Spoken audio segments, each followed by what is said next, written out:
If you take a look on Canvas, then there is a handout that helps summarize graphing polynomials. And one thing we look at is we have to look at the degree of a polynomial and whether the leading coefficient is positive or negative. So I have a little table, something like this. And if the degree is an even degree, so 2, 4, 6, 8, and the coefficient of the term that determines the degree is positive, then the edges go up on both ends.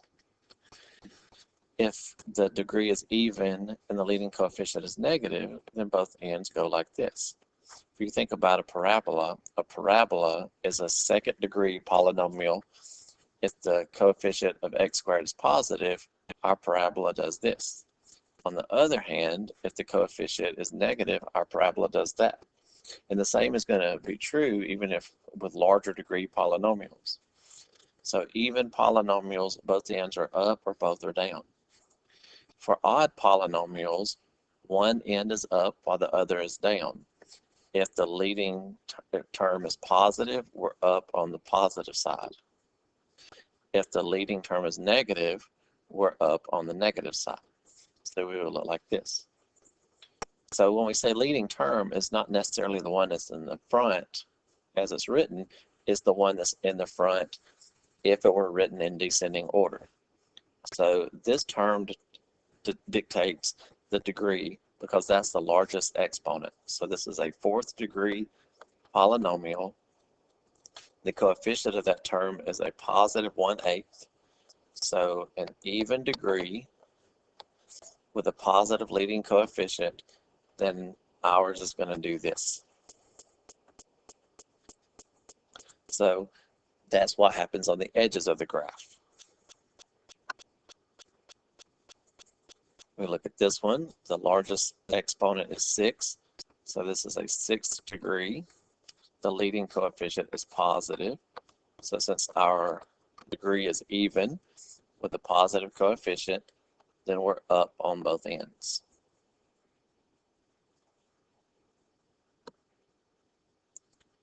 This one, the largest power is 5. So this is a fifth degree polynomial, which is odd. The leading coefficient is positive. So if it's odd, we're up on one end, and since it's positive, we're up on the right. So out of these four, the one that's up on the right is that one, because this side is up, the other side is down.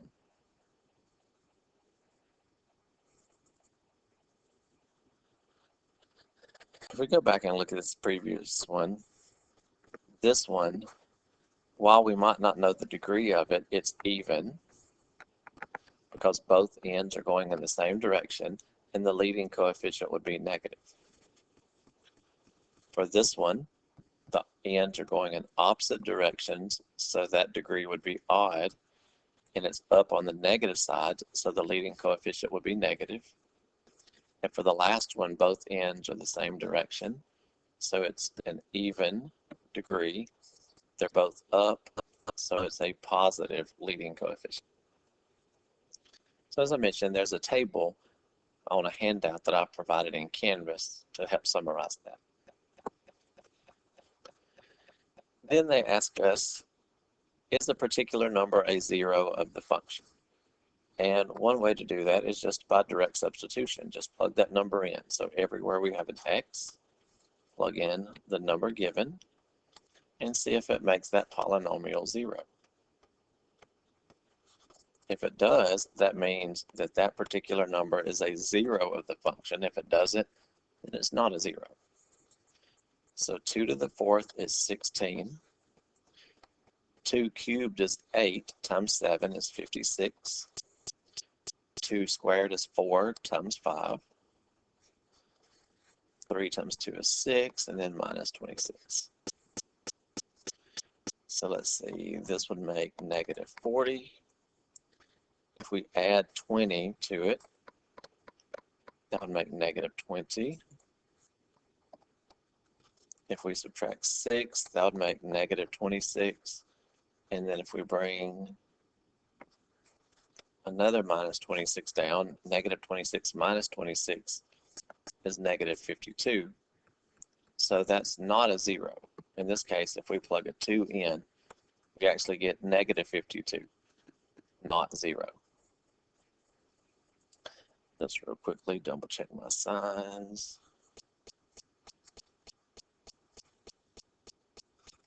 Okay.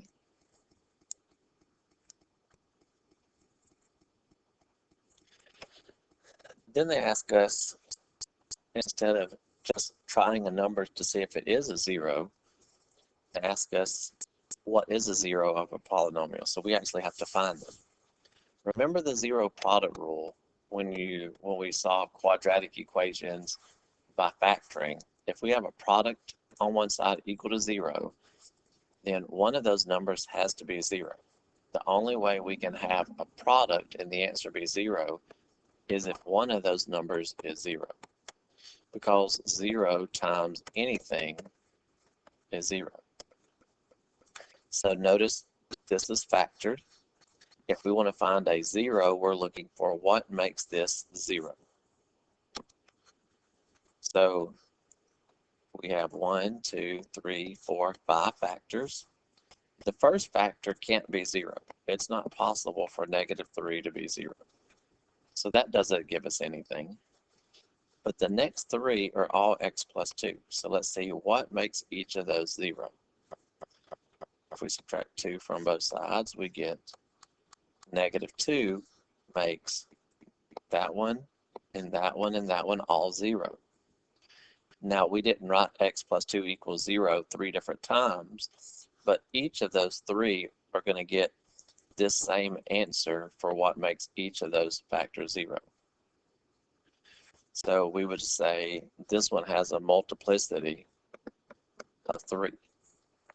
That 0 occurs 1, 2, 3 times, the same 0. Now, if we take our other factor and set it equal to 0, add 3 to both sides, we would get x equals 3. That factor only occurs once, so it has a multiplicity of 1. That 0 only occurs one time. Well, what does that have to do with anything? Zeros are where we touch or cross the x-axis. So we touch or cross, we contact the x-axis at negative 2, and we contact the x-axis at 3.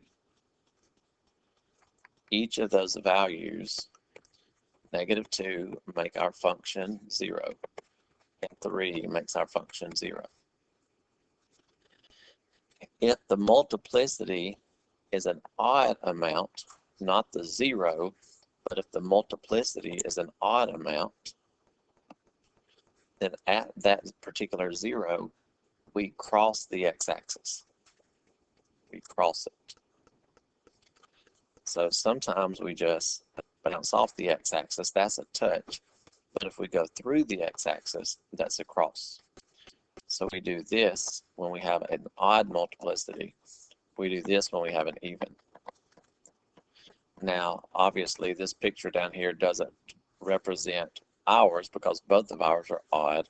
So we cross the x-axis at each of those.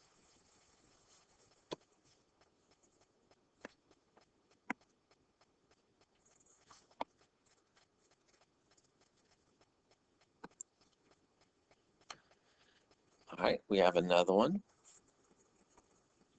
We want to find the zeros, so we want to find out what makes this function 0. So first of all, let's think about how many factors we have. We see an x plus 4, an x minus 3, and an x, and some people might say an x to the third. The base factor is x. 3 is the exponent. That tells us how many times we have that factor. So we have the factor x 3 times. We have the factor x minus 3 twice. And we have the factor x plus 4 one time. So we have a product, so we want to set each factor equal to 0. So we take the first factor, set it equal to 0.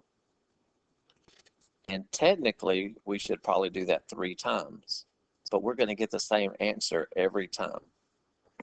So we're going to get that x equals 0 is a 0 of multiplicity 3. For x minus 3, if we set it equal to 0, we get x equals 3 is a 0. If we were to plug 3 into our function, since 3 makes that middle factor 0, it's going to make the whole answer 0 because anything times 0 is 0. That factor occurs twice, so we would get this answer twice. If we took every single factor and wrote it out equal to 0, we would get that answer 2 different times. Now for the last one, x plus 4, when we set it equal to 0, we get that x is negative 4. But that factor only occurs once. So we're only going to get this answer one time. So we have a multiplicity of 1 for x equal negative 4. So the 0 of 0 has a multiplicity of 3. The 0 of 3 has a multiplicity of 2. The 0 of negative 4 has a multiplicity of 1. Since this is an odd multiplicity, we would cross the x-axis there. Since this one is an even multiplicity, we would touch the x-axis without crossing it. And since this is odd, we would cross the x-axis there.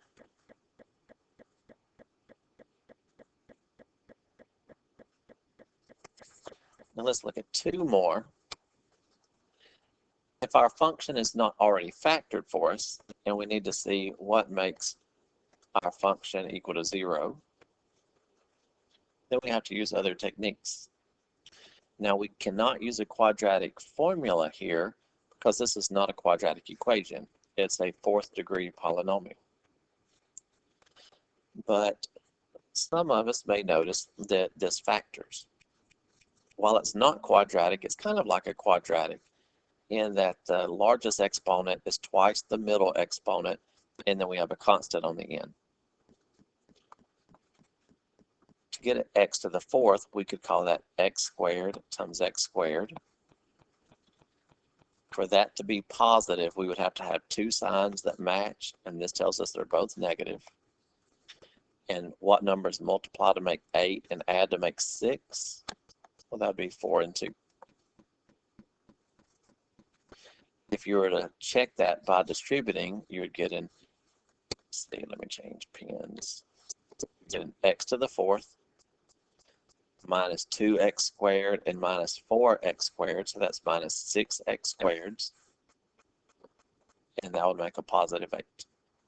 So yes, if you multiply that out, we really do get that polynomial. So we factored it. Now that first one factors more.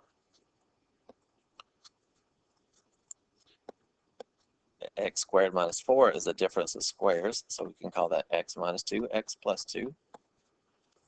The other one is not a difference of squares. 2 is not a perfect square, so it doesn't really factor anymore. So since it's not, can't be factored anymore, set each factor equal to 0.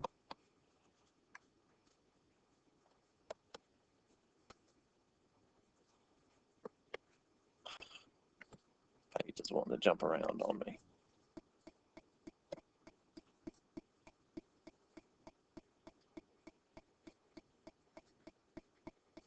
So for the first one, if we add 2 to both sides, we get that.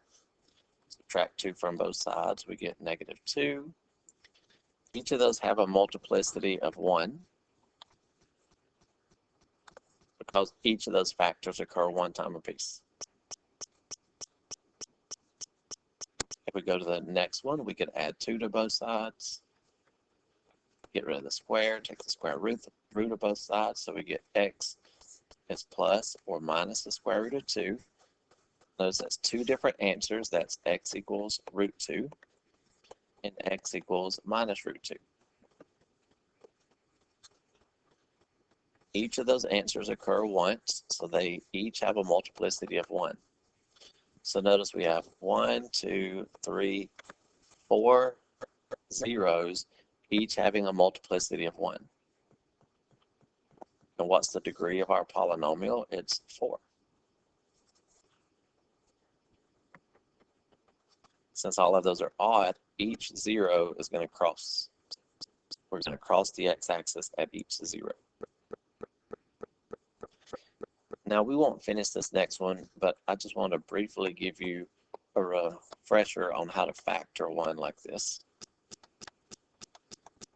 If we were to set this equal to 0 and factor it, there's not a factor that all 4 terms have in common. But what we can do is group. When we factor by grouping, we group the first 2 together and we pull out what they have in common. So the first 2 have an x squared, so if we take that out, we're left with 2x minus 1. The last 2, both are divisible by 25. They have a common factor of 25. And since the leading term is negative, we want to pull a negative 25 out, not just 25. If we pull a 25 out, 25 goes into 50 twice, and we still have our x. 25 goes into 25 once, and that should be negative. How do we check? If we were to distribute that, it should make what we started with. So negative times positive will give us the negative 50. Negative times negative will give us the positive 25. If those 2 parentheses match, then that means we have a common factor between those terms. So we can take that common factor, put it in front, and then we're left with x squared minus 25. Pull the common factor to the front, so basically we're undistributing. Put in the front what they have in common. And then the second parenthesis will factor more. It will factor as x minus 5, x plus 5. So that's how we would factor one like that.